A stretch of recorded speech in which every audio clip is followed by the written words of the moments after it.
70 গজের জিঞ্জির দিয়ে কেন বাঁধবে?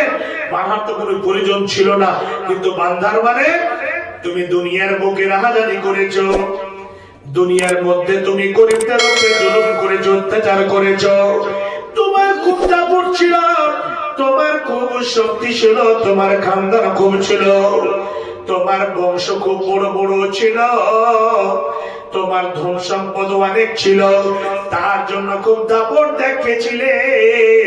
আজকে এসো এসো, ওকে যখন 70 গজের জিঞ্জির দিয়ে মজবুত করে বেঁধে দেবে, আরো যখন এই গাজীনগরের বান্দা বান্দিরা ওই জায়গাতে বসে থাকবে, দাঁড়িয়ে থাকবে, একজন যখন আব্দুর রহমানকে টানতে টানতে নিয়ে যাবে, তারা সবাই দেখতে পাবে যে এইরকম আমাদের গ্রামের মানুষ ওকে চিনতে পারবে, বলবে হাই রে এই লোকটি কি এমন কাজ করেছে, অবশ্যই গুনাহ করেছে, তার জন্য তাকে টানতে টানতে জাহান্নামের দিকে নিয়ে যাওয়া হচ্ছে।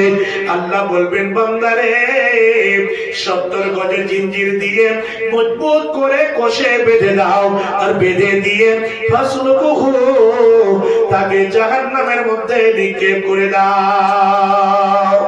জাহান্নামটা কেমন হবে? জাহান্নামের গভীরতা কেমন হবে? একদিনের ঘটনা, আল্লাহ পাকের নবী বসে আছেন, সাহাবায়ে কেরাম সবাই চতুর্দিকে ঘিরে বসে আছে। হঠাৎ করে নবীজির কানে, সাহাবীদের কানে একটা আওয়াজ ছড়িয়ে আসলো। নবীজি বলছেন, সাহাবীরা রে, এই যে আওয়াজটা তুমি দেখতে পেলে বা শুনতে পেলে, এই আওয়াজটা কোন জায়গার কেন আওয়াজটা হলো তোমরা কি বলতে পারবে? বিশ্বনবীকে সাহাবীরা বললেন, নবী গো, আল্লাহ এবং আপনি বেশি ভালো জানেন, আমরা বলতে পারবো না। নবীজি বললেন, তাহলে শোনো, আজ থেকে 70 বছর আগে জাহান্নামের মুখে একটা পাথরকে চালা হয়েছে। 70 বছর আগে জাহান্নামের মুখে একটা পাথরকে চালা হয়েছে।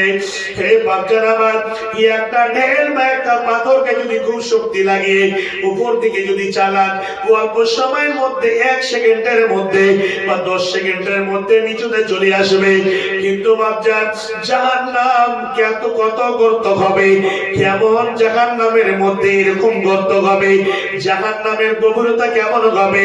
বিশ্বনবী বললেন, 70 বছর আগে জাহান্নামের মুখে একটা পাথরকে চালা হয়েছে, ওই পাথরটা আজ গিয়ে জাহান্নামের তলায় পৌঁছেছে, তার জন্য একটা খট শব্দ এসেছে।